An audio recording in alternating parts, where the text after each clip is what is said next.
Welcome to this first meeting in the series for affordable housing. We're going to look at affordable housing through backyard accessory residential units. Here's a AI generated picture of a single family lot in Ontario with an existing dwelling, driveway and parking, and a new accessory residential unit in the back. So there's parking for both properties and access for construction. Here is kind of a look at a rear yard with nothing in it, and then the new ARU, which is done very beautifully and affordably. So how can a renter and landowner benefit from a backyard ARU? Well, we start with building an ARU and rent it for a profit. This is an incentive for the homeowner to proceed with this. Then you create a rent with option to buy contract. You find your renter / purchaser and sell the ARU to them with the outstanding purchase amount paid in full on the death of the seller, if you decide to do that, or just pay it off. Here's a typical 2-bedroom unit that would comply with the City of Burlington new zoning bylaw for a unit that is 80 meters squared. That's roughly 860 square feet. These units come in all shapes and sizes. A lot of them are not legal, so we make sure we design something that is legal. The one on the upper left has got solar panels. There's a lot of shade that may not be viable, and different interior layouts are possible. So what is affordable? The definition generally used for affordability is that the principal, interest, and taxes should be no more than 30% of gross income. It's typically what banks look at. So if you are on a minimum wage of $18 an hour and you work 2,000 hours a year, you have an income of 36,000 gross. So 30% of that is 900 a month. Now, you should also look for other costs associated with the property, as insurance and repairs for another 10%. So a better budgeting figure is 40%. So in this case, it's $1,200 a month. Now, if you're just renting specifically before purchasing, a good rule of thumb is 33% of your gross income for rent, including utilities. So in this case would be $1,000 a month. So let's look at what you need. Let's look at a budget for a young worker making, in this case, an employment salary of $35,000, and they manage to save $500 in investments and do a little bit of extra work on the side. So they end up with $36,000 gross. Let's look at expenses. A lot of people don't think through everything, but these are the general categories. And you can see the big red part of the pie represents rent. It is about a third of all the total.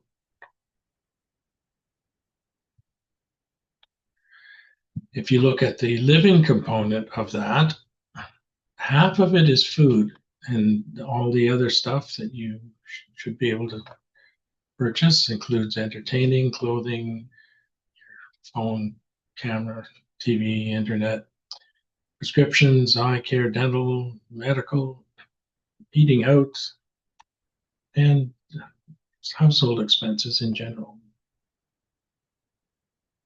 So if we look at the landlord building an ARU, you can do it legally in Ontario without permission from neighbors. It's called as of right.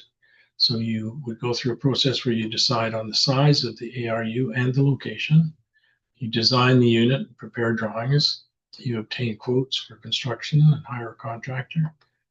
You apply for a building permit, you advertise for a tenant, construct the unit and complete inspections, and move in the tenant. To make the unit affordable, the best approach is to go all electric. So capital and operating costs can be reduced by using electric equipment. Solar panels will generate electricity. Battery backup units will not only provide help during emergencies, but also help power and reduce costs on a daily basis.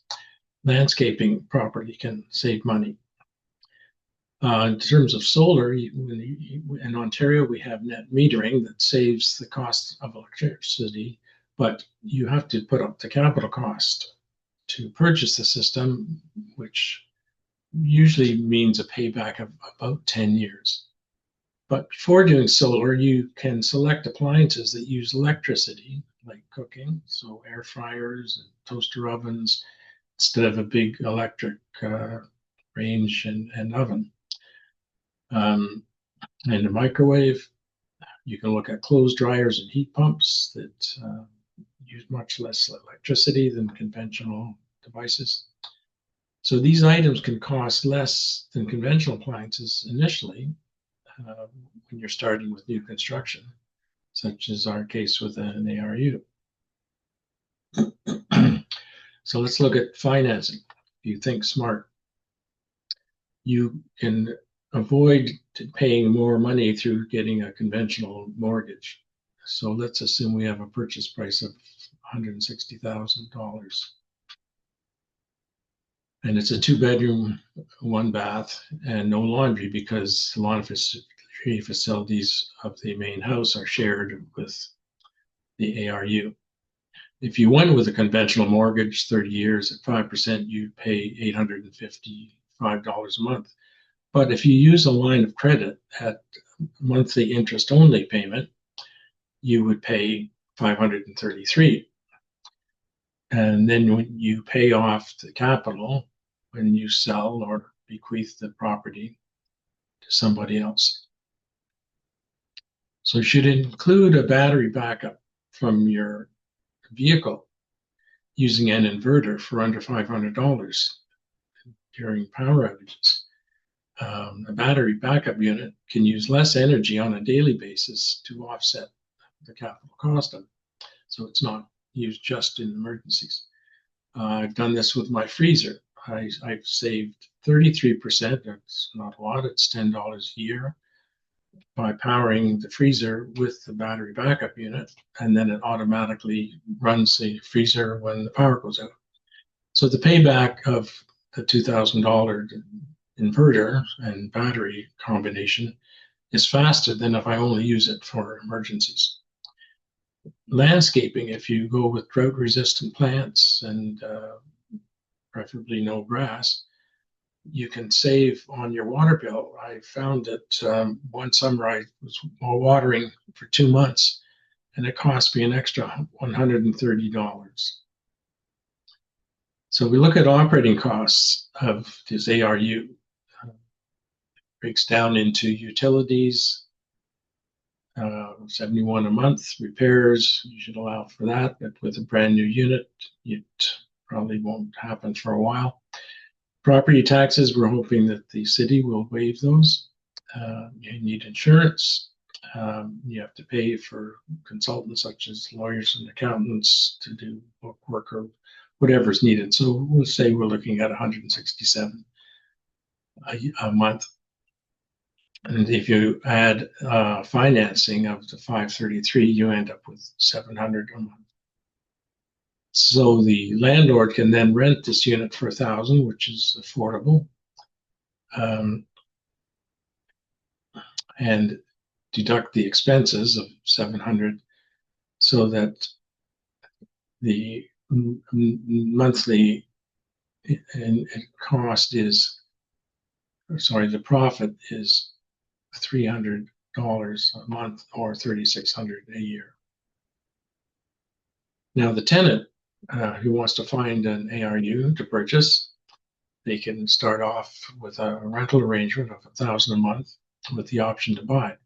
So they would pay $800 in the part that pays for the ownership, and then $200 in expenses. So they would be paying $12,000 a year. Then you create a rent to purchase agreement. So you have a rent of $1,000 a month, purchase price of $200,000. You have an access to the dwelling by a walkway from the street.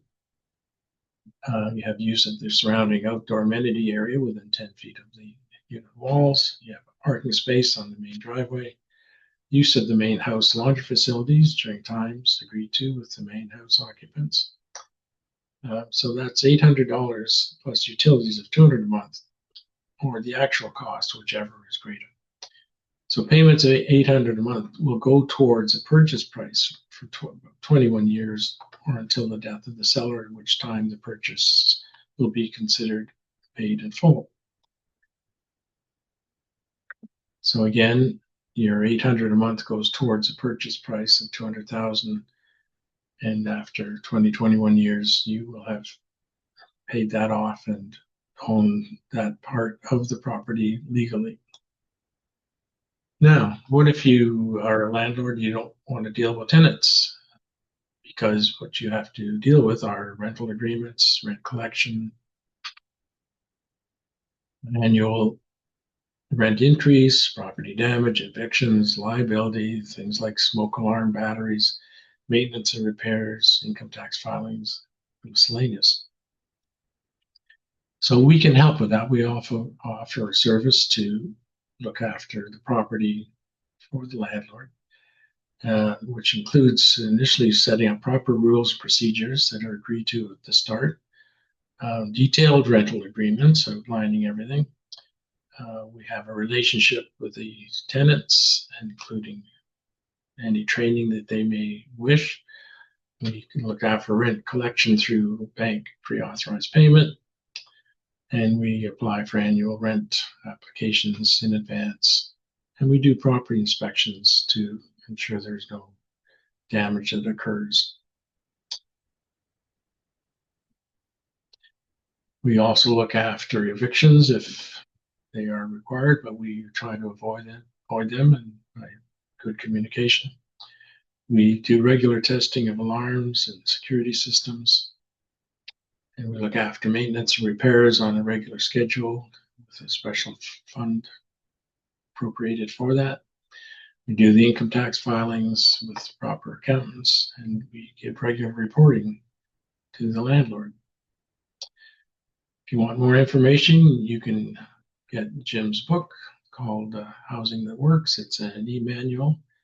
It's online and updated regularly. Thank you for attending.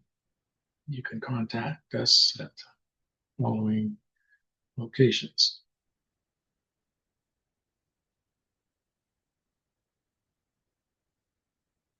So that was our initial meeting. Hope it was helpful.